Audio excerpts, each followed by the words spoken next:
we go. I guess I Okay. can't leave meeting, huh? Not now. Last chance. You lost out. Okay.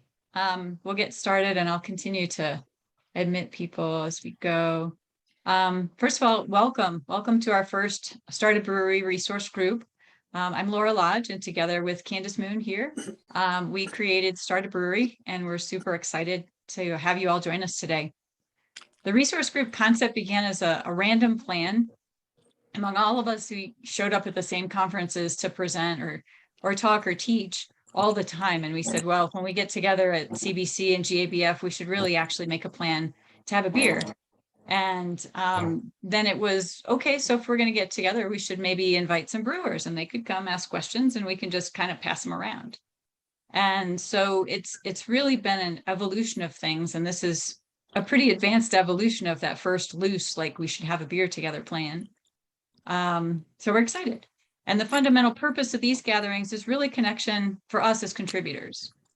We want to get to know each other and understand what we each do in the industry. And we're able to better support each other and the brewers when we have trusted resources to consult ourselves and then people that we can refer. William, mute yourself. Hey, how's it going? Sorry. My bad. All right. So passing around the brewers' questions and offering input is a community mission. So we'll take that approach today too. When there's a question asked, if you have input, we'll continue to have more input. Let's see. I'll try to. I'll say, Laura, you're the only one who can mute people. Yeah, I'm trying to talk at the same time. I know. Okay. I was trying to mute for you, but it won't. Thank you. I know. All right. So anyway, in person, this is an industry happy hour, basically. We just have beers and we pass people around and talk. And so there's no like formal structure. But online, we're going to add a 15-minute contributor spotlight with a rotating area of focus followed by Q&A. So we're going to get started. This is how it's going to work today. We're going to maybe adjust for March. We'll see how this goes and adjust as we need to.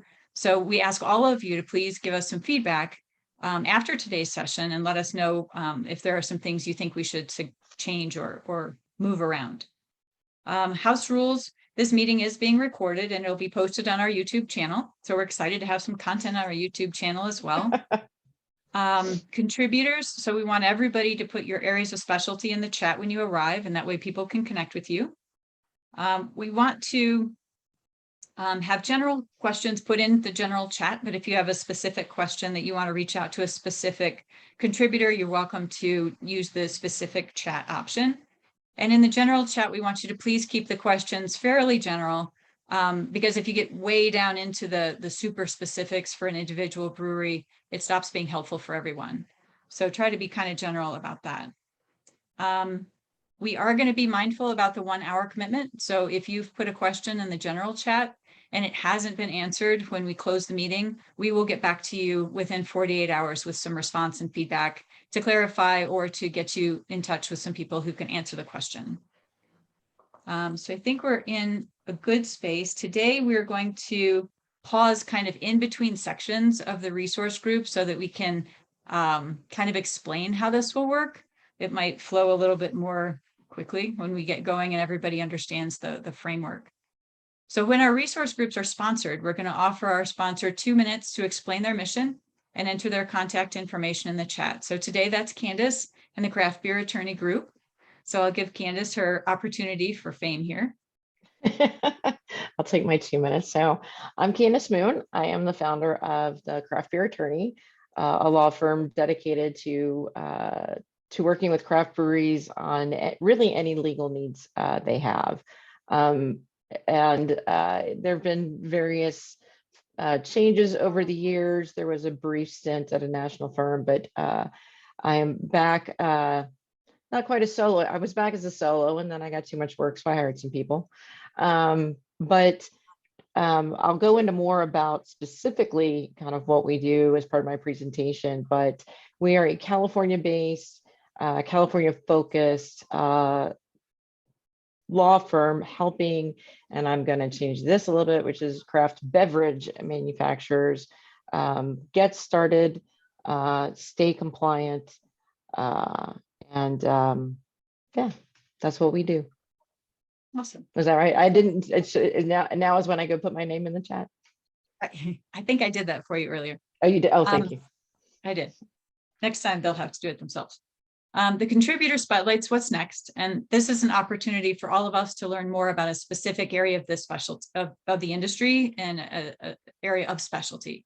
The more we know about critical decision-making challenges, frequently made mistakes, or stuff people forget, I think the better. So during the presentation, I'll just kind of interrupt for clarification questions. And after the presentation, we'll take any questions related to Candace's presentation. And then after that, we'll open up to questions about anything and everything. So we'll let you roll. Okay. So I'm just going to tell you, by the way, presentation might be a strong word. But I think this is going to be really interesting too, because there are a few other lawyers on today, and I suspect we all operate a little differently. I was actually hoping, I know Brooke had signed up from South Carolina. I was hoping to see him because I think we might be the most similar. But because I know Jeff has a bunch of other types of clients that all look very exciting, as I've noticed over the years. And I've actually haven't just gotten to know John through LinkedIn. So guys, I'd love for you to chime in, you know, how you guys might operate a little differently. And Nicole as well. Nicole, I'm like slowly seeing everybody. Nicole's an employment law attorney. So she's actually my referral when I get employment law stuff I can't handle, which is a lot. So, well, a lot that I can't handle, not a lot of issues. So from day one, when I started my practice, my whole goal was to be a one-stop shop as much as possible for craft breweries, mainly because that's who I knew. I had bartended at a local craft beer bar, Hamilton's, which sad to say is no more, in San Diego when I was in law school. Got to know a ton of brewers. When I graduated, wasn't sure what I wanted to do, definitely wasn't gonna be leaving San Diego. And I met a wine lawyer and I went, wow, you know, I know all these brewers. I don't know of any beer lawyers. I'll try being a beer lawyer. And it definitely has had a life cycle that I never expected. But basically, I do everything from basic business formations, intellectual property, trademarks, lease reviews, which is infinitely more important than I think a lot of brewers want to think it is. I will advise on capital raising, but that's a very specific area of law that I do not get into, although I know quite a few securities attorneys. When it comes to licensing, I know California pretty much like the back of my hand, and am very painfully learning some other states, which is why I'm so happy when I find other attorneys in other states so I can call you and have you help me do the licensing. Hiring employees, when it comes to employment law, I offer compliance assistance, but pretty much if you've got an issue, I'm bringing in someone like Nicole. And then, you know, really the things you kind of post license, from price posting, brand registration, and then compliance with trade practices for, again, mostly California.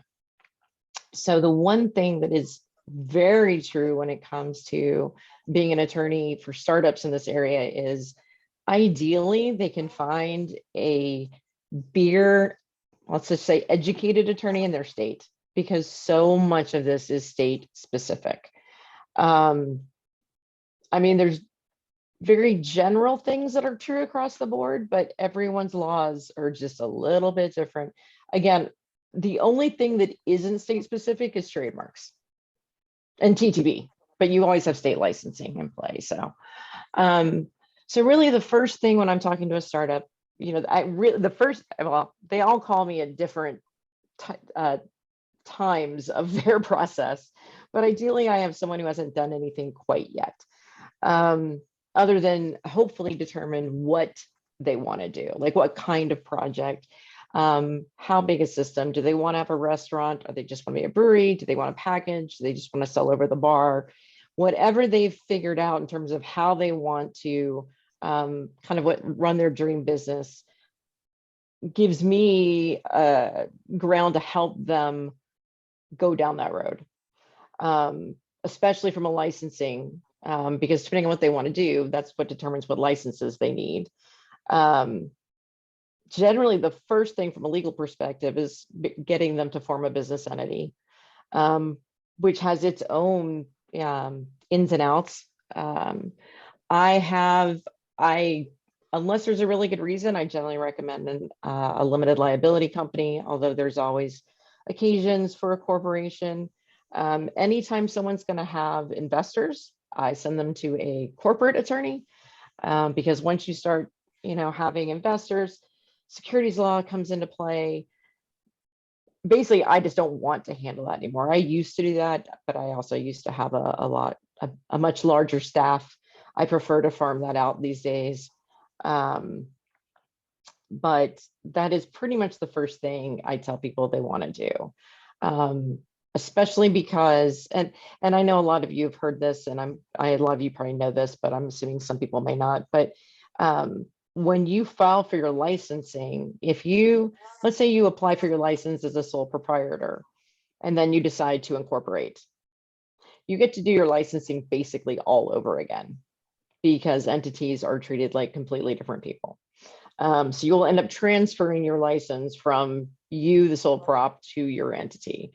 So basically you get to do all that work all over again. And as I have one client, by the way, for those of you who are service providers in the industry, which I think is a lot of people, during COVID, I took on a new seltzer client who came from the non-alcoholic world. And oh my God, I kind of wish I'd never done that, because they have no concept that alcohol is not like the rest of the world, and that there are like 8,000 different things you have to T's to cross and I's to dot. But yeah, and they also have a tendency to change their priorities daily. And, anyway, I'm trying to remember where I was going with that. But I lost my train of thought. I'm going to apologize. I'm going to use my COVID brain excuse for that little tangent there. Anyway, creating an entity, having investors, use a specialist, a corporate attorney. And I'm always referring people. I get a lot of calls and emails from startups out of state. And I'm like, if there's someone in if I know someone in your state, I'm going to send you to them. But inevitably, when it comes to the corporate piece, I think you really want to use an attorney in your state. And I have actually also told them that, if that attorney wants to, pay me for 20 minutes of my time, I can probably tell them the handful of beer specific things that I like to see in an operating agreement for a brewery, most of which has to do with, some of the state and federal licensing requirements, where if you're a 10% or more owner, you have to get fingerprinted and background checks. And, kind of what if you try to sell equity to someone who isn't going to pass a background check, those kind of things.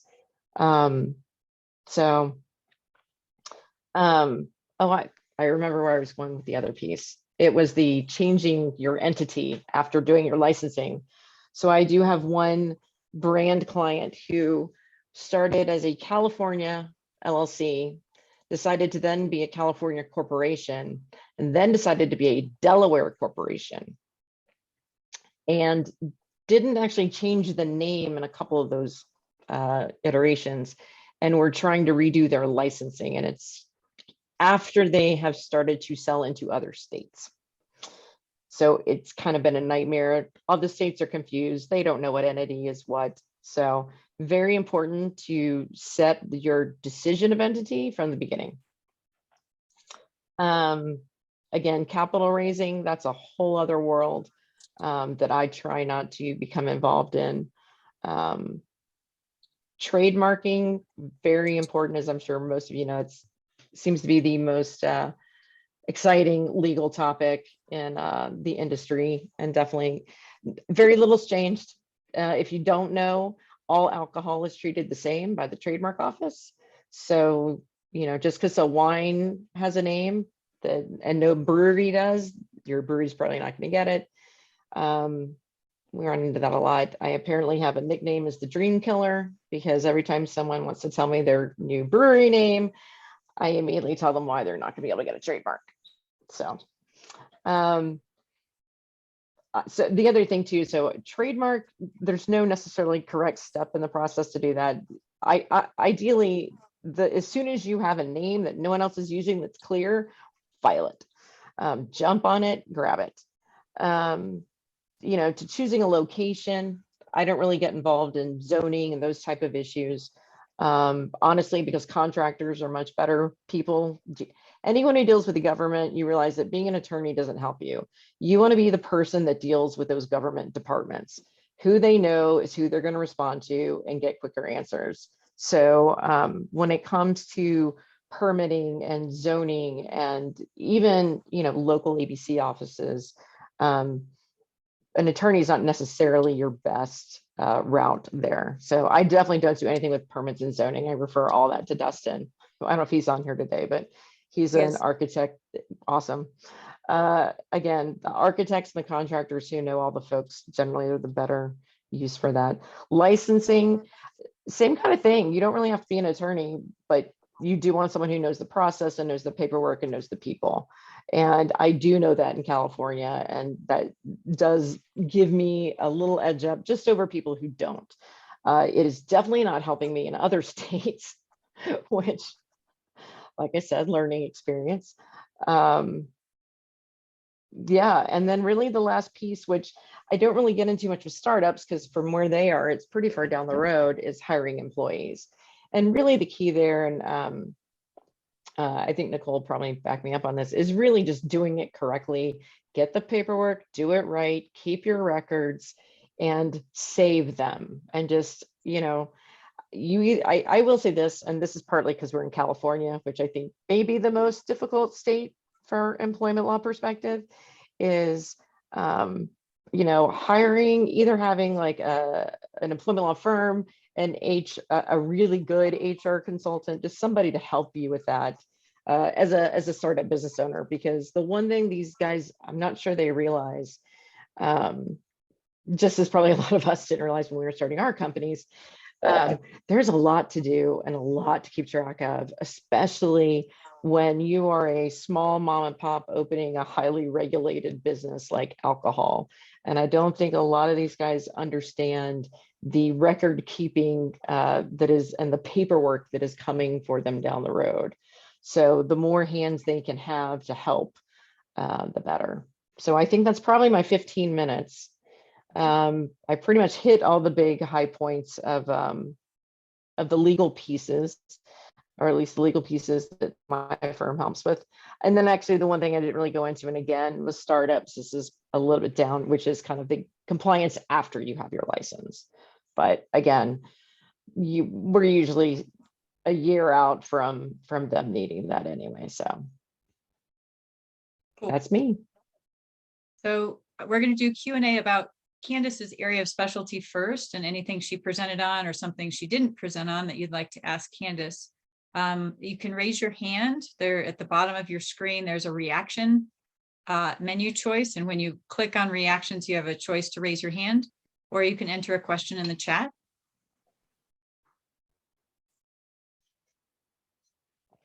In the absence of questions, we're all going to introduce ourselves. No questions. Okay, well, either you're all having private conversations on side chats, or you all are understanding exactly what Candace does and how. So I guess I'll just kind of do the Brady Bunch style. So let's go through everybody and just take a minute to introduce yourself and either your area of specialty, if you're an industry support person like we are, or if you're a brewer, where you are and what stage of the brewing process you are. So next to me on my screen, I have Chris Pal Freeman. Yeah, hi. I am a brewery and planning startup. Hopefully, Scott lets me. I'll be opening up here this fall.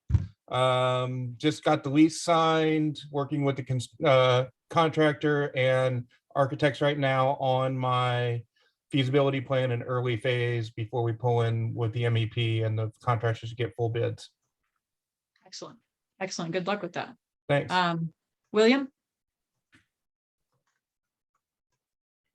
Hi, I'm William Camacho, and I interrupted the meeting earlier. I apologize for that. So basically, I dedicate my time as Harvest Consulting, and I'm basically a brewery and startup consultant, not on the legal side.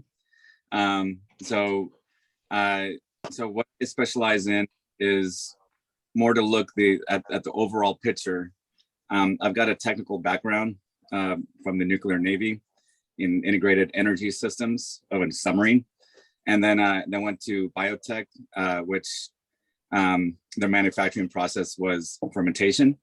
And then so between those two faculties, I transitioned to the brewery industry in 2008.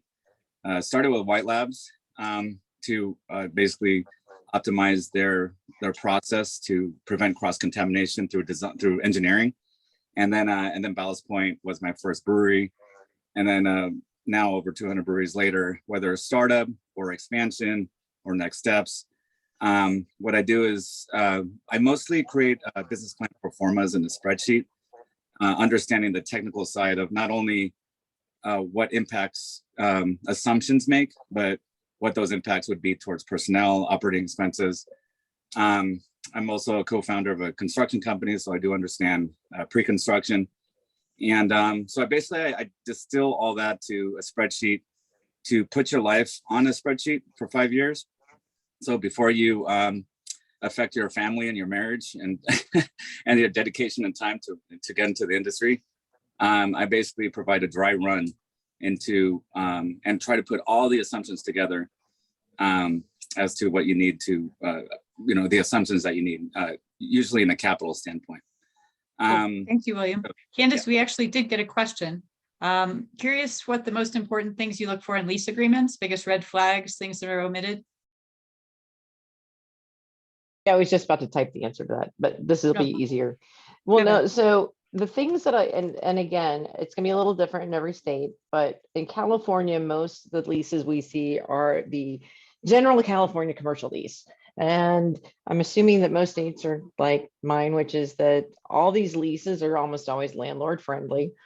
But the things I find the most important for breweries, one is in California, the commercial lease always says you can't puncture the roof without getting permission. So I like to make sure that that we fix that. Nuisance clauses, where you're not allowed to, if there are odors or noises that the neighbors that could offend your neighbors. So I always make sure that it's, a lot of times they won't pull the nuisance clause entirely, but I make sure it's, stated in there that landlord understands that this is a brewery and there will be, normal noises, odors, etc. A lot of people want to have dogs. So of course, you generally, no animals allowed, but you got to make sure if you want that. If you want food trucks, that there's an option for that. Some leases, and this was a big one, allow the landlord to move the tenant if, basically my assumption is, let's say they have another tenant who wants to expand, they reserve the right to move you to another comparable space, which is just not feasible for a small brewery to pick up and move to another space. So strike that one. Usually they have a sunset clause for a personal, they usually have a personal guarantee. And that's another one where just try to make sure there's some sort of sunset provision on that. I certainly understand a personal guarantee for a brand new company that has no track record, but it shouldn't be for the life of the lease. Those are probably the big ones that they're jumping out of my mind at the moment. Jeff and John might have some as well. How quickly do you see those sunset clauses like kick in? Like after a couple years? It really, it somewhat depends what you can negotiate, but yeah, I try to do like a 3 to 5 years. And I've definitely had ones that are kind of graded, so a certain percent after a certain amount, and then, and then done. And sometimes they just say no. Again, it kind of depends on how much leverage you have and how much you want the space. But so. Anybody else, any other questions along those lines? Okay, Mindy, you're up.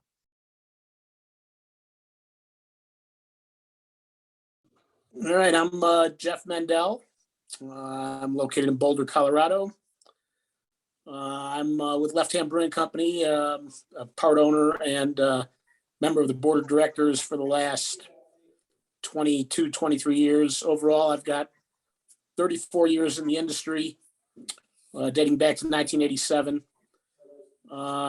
My specialty, I consider myself a generalist, but I'm due to my board work as well as my work on a nonprofit board outside of the brewery.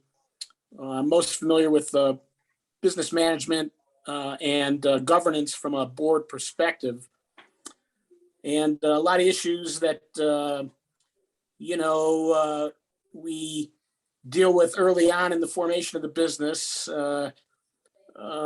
Oftentimes don't come to impact us until much later on when it's time to exit the business. And these are issues that I'm familiar with. And I think from my experience, a lot of times when we are starting our business, it's really hard to envision and consider these issues so far down the road. The way I like to put it is, and I'm 61, and I would say that it's hard to see 60 from 30.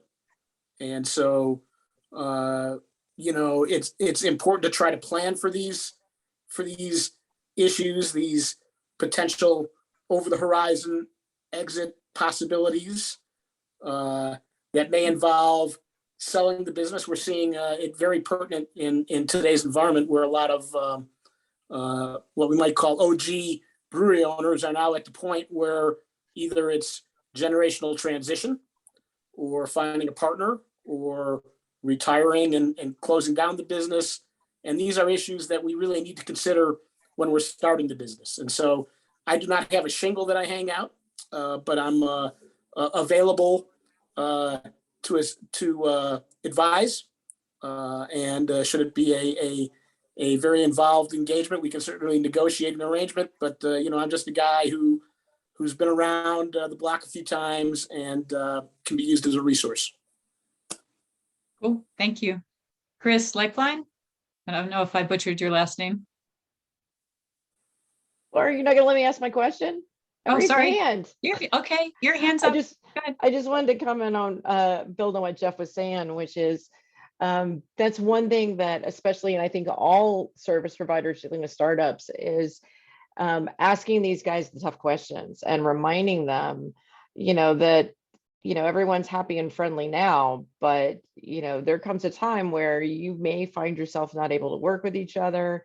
I mean, and it's not always necessarily a bad reason that business partnerships break up, but you kind of need to assume that it is from the beginning and make those business decisions when you're in a business frame of mind, rather than when you're both pissed off and nobody's really listening to reason or making business decisions, they're making emotional decisions.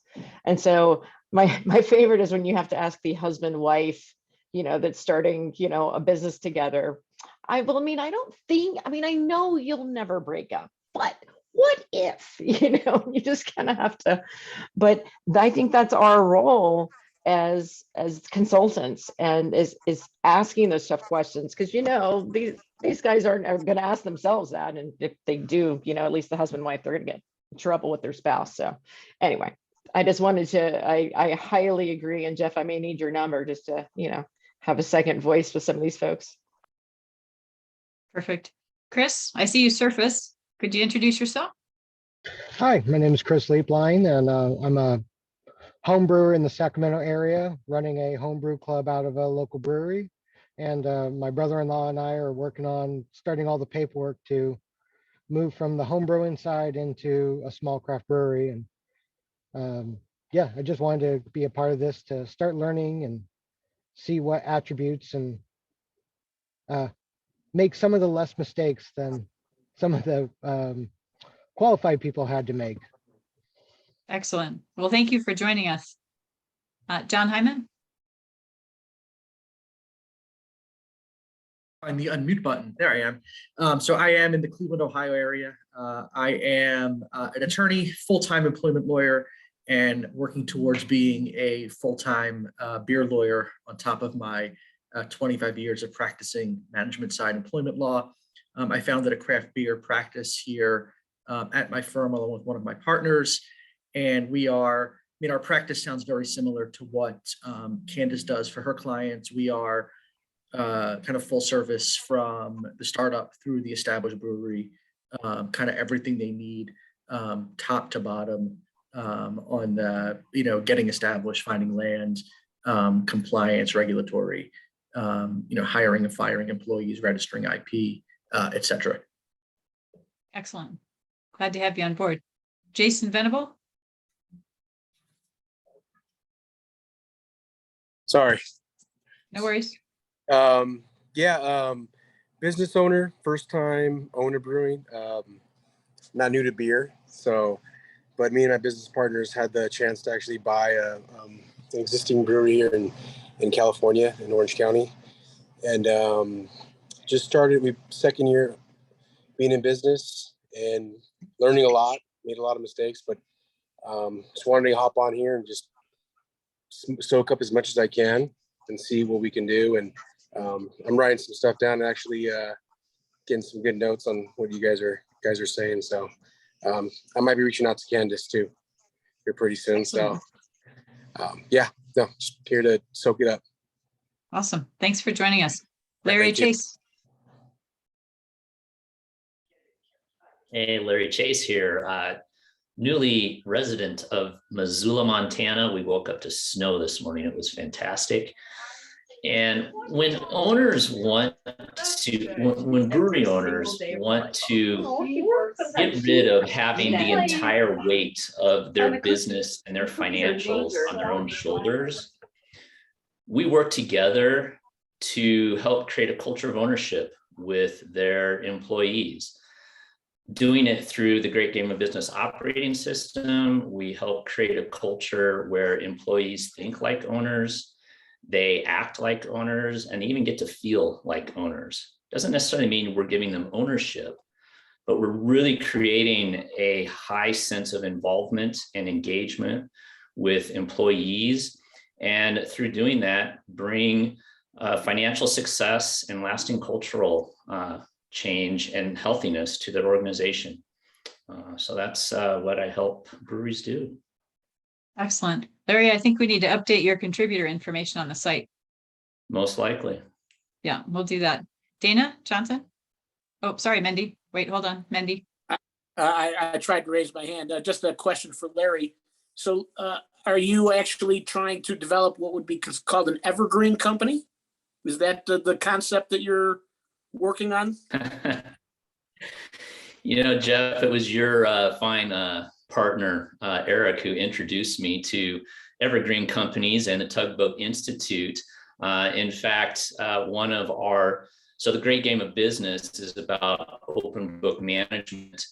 And one of the, Steve Baker from the Great Game of Business recently spoke at a Tugboat Institute event, I think last week. So me personally, I'm not necessarily trying to create an evergreen company because there's a lot more that goes into that, yet really creating that culture where employees are highly involved and owners don't have to have the entire weight of the business on their own shoulders goes a long way towards creating that evergreen business for sure. It's definitely a component of it. Cool. Dana? Thank you. Okay, yeah, I'm Dana Johnson, 44-year employee with Burco. For the last 25 years, I've been calling on the craft brewing industry for cleaning, sanitizing, process aids, anafoams, things like that. I am the current MBA webinar committee chair and the Rocky Mountain District technical co-chair, and also on the BA safety subcommittee as well. So anything that you want to know about cleaning and sanitizing and passivation, if I don't know it, I'll get you the answer. Excellent. John Hughes? Hi, everyone. I'm John Hughes. I am the Director of Brewing and Sensory Science at UC Davis Continuing and Professional Education. We used to be called Extension, but they decided to give us about 8 more syllables. So we do a number of different professional brewing classes here, from anywhere from a 3-hour webinars that start at about $75 all the way up to the full 15-week in-person Master Brewer Certificate program. And we actually just debuted in January the brand new online only Master Brewer Certificate program. So this will allow people to not have to uproot their lives, move to Davis, and they can still work full-time and just take one class in the evening. Takes a little longer overall, about 18 months instead of the 15 weeks, but still the same instructors and all of the same material. Excellent. Thanks for being here. Scott Bergner. Hey everybody, Scott Berkner. I work for Dogwood State Bank out of Charlotte, North Carolina. I've been an SBA lender for over 24 years. Started specializing financing breweries and distilleries about 13 years ago. Our first brewery came to North Carolina and I financed it, and happy to say they're still open and doing well. And that's it for me. Cool. Thanks for being here. Matt Hughes. Hey everybody, I'm Matt Hughes. I'm a commercial property casualty insurance broker. I've been doing that for about the past 17 years now. Holy cow. During that time, I said take a hiatus, but I didn't want to take a hiatus. While I was still doing that, I brewed beer for Wynkoop Brewing Company.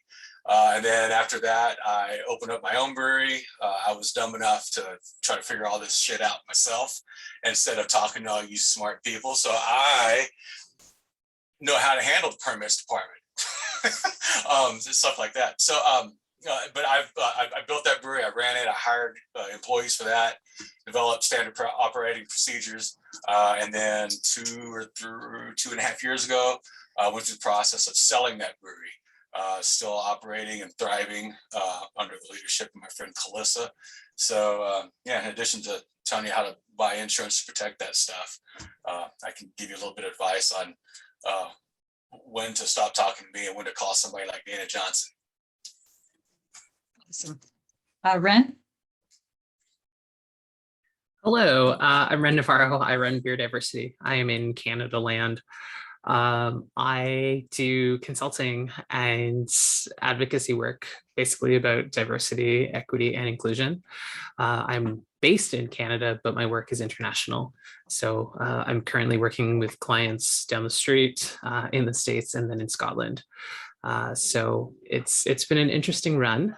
The pandemic has made things even more interesting. And of course, the stories that Brianne Allen had been collecting really ramped up what I was doing. And then here in Canada, Aaron Broadfoot, who owns Little Beasts Brewery, has kind of taken up the Canadian piece of it and has been asking questions and having stuff sent in anonymously. So it's only February, and I honestly feel like this month is 8 years long already, but it's been really good. So I'm always really excited to talk to more people.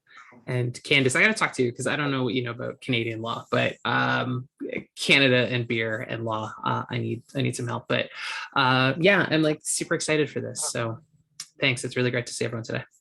Excellent. Thank you for coming. John Carpenter, you made it.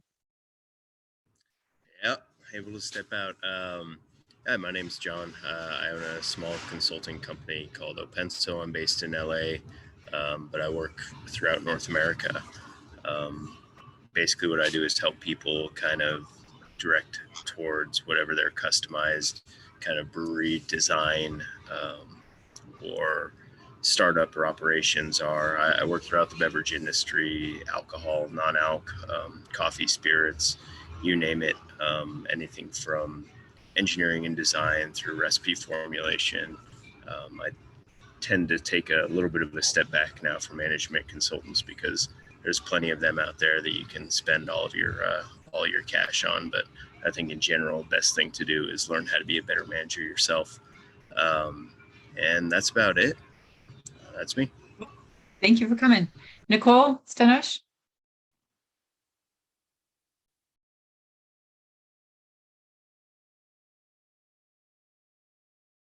Hi there. I'm Nicole. Candace had talked a little bit about how we work together, but I am a labor and employment law attorney based in California, and I help businesses with all aspects of employment issues, be it from hiring their first employee, ongoing management issues, issues with employee performance and discipline, as well as employee pay issues. And I also defend companies in any type of litigation matters that are brought by employees. So in California, there are so many labor employment issues to deal with. It's a very difficult field of law to navigate. So that's something I help all companies with, and particularly breweries. Excellent. Glenn Fox? Good afternoon, everyone. I'll speak slowly because my accent can be a little confusing sometime. I'm an Aussie, stuck here in UC Davis. I'm the professor of malting and brewing science. And my interest in this is often, and I work with John Hughes, we often have students either through the Master Brewers or through my graduate program saying, we're interested in setting up a brewery. And I'm certainly not qualified to give them a lot of advice on that. So I sort of need to know who they can reach out to. So I'd be more of a connector than an advisor in this capacity. So I'm really keen to sort of meet some of the folks here and just see who might be able to help our students in the future. Fantastic. Awesome. Emily and Danny? Hey. All right. Hey, guys. So Emily and Danny over at Firm Lee here in Colorado.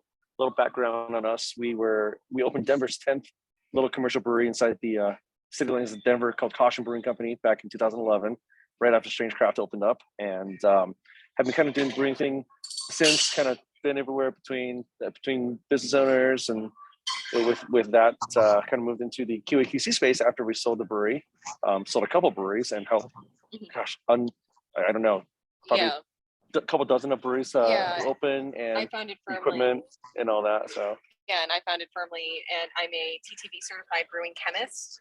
I also am the membership coordinator for Pink Food Society's Denver chapter, and nationally or internationally, I am also on membership committee, DEI committee, education task force, and then I am also the secretary for the Rocky Mountain District MBAA chapter, and I'm also on the ASBC's webinar committee. So, and we work together with QA/QC. Yeah, we help breweries figure out what's going on and what's going right, and we created a custom data portal for people to be able to track that information over time so that they aren't sitting there rifling through emails trying to figure those things out. And most of our breweries are starting out. I think one of the conversations we wish we were able to have is how to affordably do QA/QC, because especially in today's environment, how important it is to have a really good product out the door and make sure your customers always come back, and that you keep no one wants to dump beers down the drain. No one wants to do that. So there are definitely easy ways to do it without breaking the bank. And for anyone starting up, it's a great way to start talking about the conversation now and kind of bake into your plans as part of your ethos. You will find that you will have a lot of success in the industry when you do that. Excellent. Dustin? Find my mute button. So I'm an architect. We design breweries. We specialize in startups, expansions, tap rooms, out of chiller, out of silo, pretty much anything related to the craft beer industry. If they're looking to do it and get it designed, engineered, built, permitted, we handle that all over the country. We're licensed in, I think, 23 states now. Just get licensed wherever a project takes us. That's what we do. Super cool. Thanks for being here today. Andrew Kaplan? Hey, Laura, thanks for putting this together. It's so great to see so many familiar faces, both those I've met virtually and had the opportunity to see in person. I wear two hats. I run Secret Hopper, which is a mystery shopping company for breweries. Our goal is to help maximize the taproom experience and make it more profitable. And I also run Craft Beer Professionals, which has started as a Facebook community 5 years ago. But like Laura and Candace, my goal is to create a place to provide free education and connect people. We're so based on relationships, and we can connect all of you with brewery owners and brewery owners with you. That's how the ecosystem works. So I spend my time most days talking on Zoom with brewery owners, people like you all, and I'm very lucky to do so. So thanks again for having me. Happy to have you here. Alexis? Find the mute button there. Hi, I'm Alexis Foreman. I'm one of the founders of Wild Goose Canning and now Canning and Bottling. I like to help anybody out with any packaging questions or packaging needs.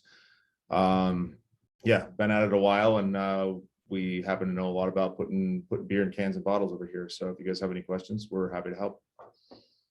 Excellent. Bryn?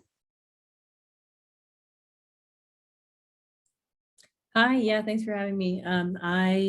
My background is mostly in QA, QC for Left Hand Brewing, Inland Island Yeast Labs, and a handful of smaller breweries. I founded Grist Analytics 2 years ago, which is a software platform that does data analysis for breweries. So we manage all of the data from brew house to packaging in a way that's really intuitive, easy, and customizable for brewers. Automate the statistical process control on that data. Identify areas of vulnerability and where they aren't totally up to bar, and some things that we already know are industry standard for like transfer pH, fermentation time, stuff like this. And then we do a quarterly competitive analysis for those breweries and let them know how they're doing compared to all of our other users. And if they need a little bit of help, we'll pair them with a QA, QC consultant from a larger brewery or from a consultancy who can help them generate an action plan. Excellent. Thank you. Eric Henriksen?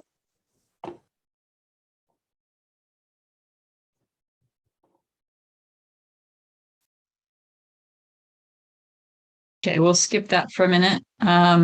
Kenneth Moore?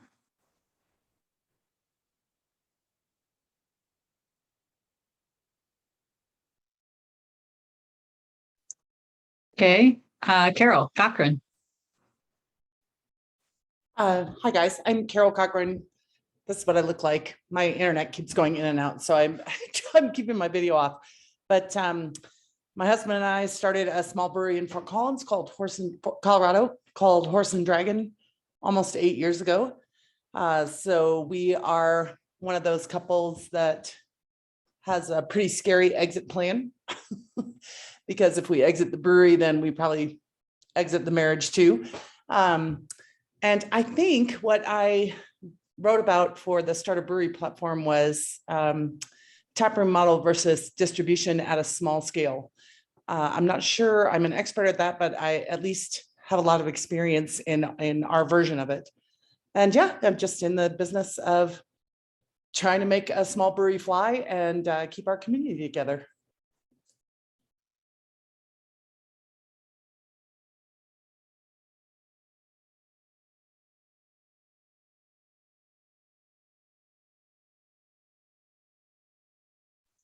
Dennis Scheil? Gotcha. Brian Meyer?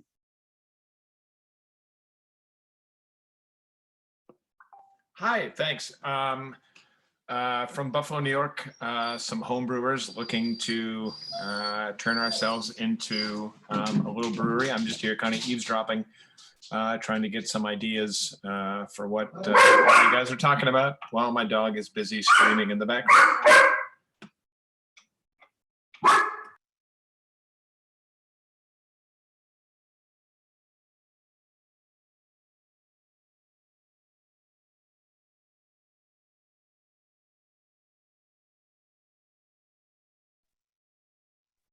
Laura, you're muted. You're muted, Laura. See, I was trying to behave. Julie, do you want to take a minute or do you want to hall pass? Yeah, hopefully you can hear me. Yep. Good. Yeah, okay. I've been sitting on a plane for over an hour and we haven't moved. So, hi, I'm Julie Rhodes. I'm the owner of Not Your Hobby Marketing Solutions, and I am a strategic business consultant for the craft beverage industry. I help all small to medium-sized organizations with their outside sales strategies and business plans. Also, digital marketing plans and efforts they put forward, organization on that end. And my biggest thing that I do is help people with distributor management. So if anybody needs help with those things, feel free to reach out and talk to me. I'm also heavily involved in Pink Boots. I'm on the DEI Marketing and Communication Subcommittee. I write for Craft Brewing Business and Porch Drinking and Start a Brewery, a whole bunch of other publications. I also help cider folks as well. I'm part of the American Cider Association, all those good things. So I'm going to put my mask back on, but I'm happy to be here. Thanks.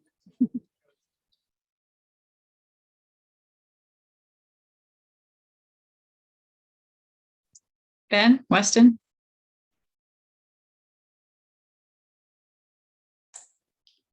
Hi, I'm Ben Weston. I'm with Hoptown Handles. We are an American manufacturer of custom tap handles based out of Portland, Oregon. And shout out to, I think it was it Alexis from Wild Goose Canning. I love my hat. It is super comfy. So thank you for getting them made at some point. Right on. That's it. Yep. American made tap handles. Good to see y'all. Awesome. Jeff O'Brien. Hey everybody, Jeff O'Brien. I am a business and real estate attorney out of Minneapolis, Minnesota, also licensed in Wisconsin, Iowa, and soon South Dakota, hopefully.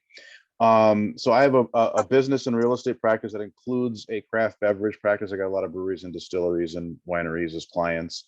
So I probably was similar in terms of background, in terms of areas covered to Candace. The one area probably where I go into, she mentioned about securities. I do private securities compliance, Reg D, and now the new Reg CF.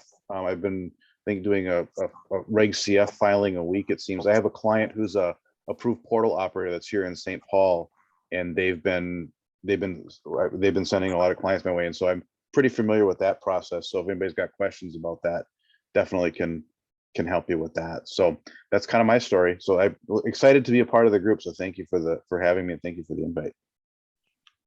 Happy to have you. Jess Mcelveen. Hi, Jess Mcelveen out of Nederland, Colorado, which is about 15 miles west of Boulder. An hour drive if you get caught in ski traffic. So I am starting up a private consulting company, SSQ Consultants, focusing on writing SOPs for breweries. Cut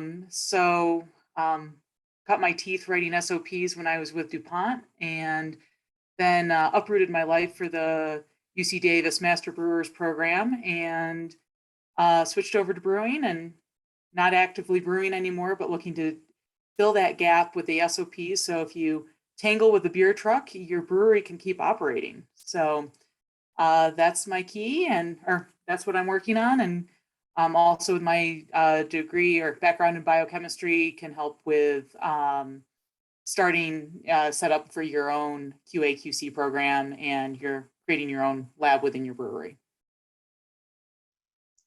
Excellent. Time for maybe let's do two quick ones. Val Lang. Hello, everyone. It's great to be here. My name is Val. I've worked in finances, operations, human resources, and business development for Single Cut Brewery out of New York State. I currently work with the business solutions team at New York Life Insurance.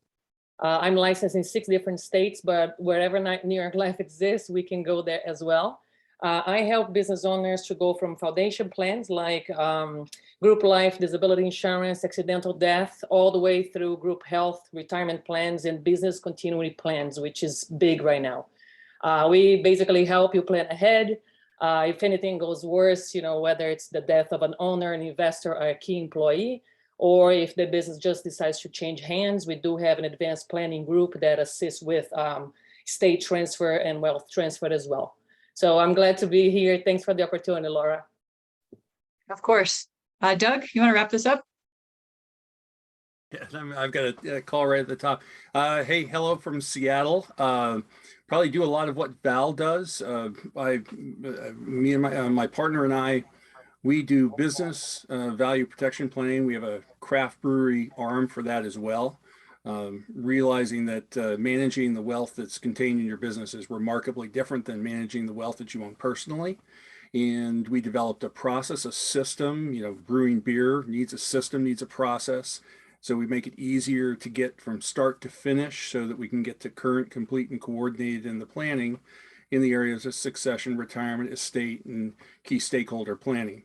It's something that gets put off far too often, but something that's very important. So at the end of the day, we just want to make sure that it gets done. Excellent. Thanks so much. I know a lot of you have calls and meetings at the top of the hour, so we're going to respect your time. So wrapping up, if you put a question in the general chat that hasn't been answered, we'll email you. Looks like we're okay, but I may have missed something. This recording will be posted on our YouTube channel. We will be online for our March resource group, March 16th, same time. Jason Sleeman is going to be in the spotlight, so we'll be talking finance. Following that, April and May will be in person. April will be in San Diego right after the CCBA conference, and we appreciate UC Davis sponsoring that resource group. In May will be right before CBC, right before the welcome reception in Minneapolis. And you can see our event hub page, which is new, on the website for more details, and I'll send you reminders as well. Candace, anything else you want to add before we wrap up? Nope, just nice to see everyone. Yeah, likewise. Thank you all for being here. I'm sorry we didn't make it through every single person. We got close. And we'll look forward to seeing you again in March. And if you have feedback for us, please let us know. We're happy to adapt and adjust this, this meeting as it works for you. So everybody take care. Have a great evening. Peace out.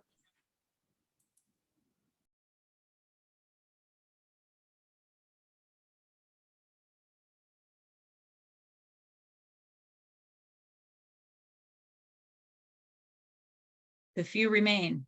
I know, I'm just like Yeah. laughing at like, so who's sticking around and why? What do you want? What do you want? If Let you me can stop hear recording.